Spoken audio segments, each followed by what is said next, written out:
Alam mo, ang problema natin kasi, complain tayo ng complain dahil dun sa Enhanced Defense Cooperation. Bakit hindi tayo mag-complain pagka binubuhusan tayo ng tubig ng mga inchik? Kaya nga, bakit nga? Bakit?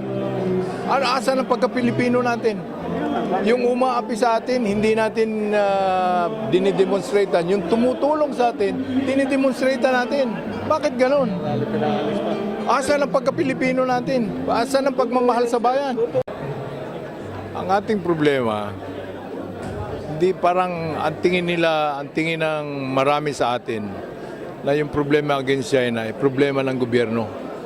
Ito ay hindi lang gobyerno, kundi lahat ng tao. Si Pedro, si Juan, si Petra, si Juana. Problema din nila yan. Bakit? Pagka binubuhusan tayo, binubuli tayo ng China, hindi nagagalit yung tao sa mga inchik. Bakit pagka tumutulong yung kano, dinidemonstrate natin ang kano?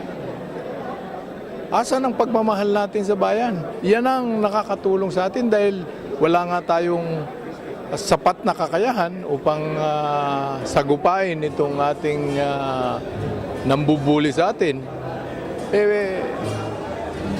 Ito pa ang nakukuha ng ating mga kaibigang tumutulong sa atin.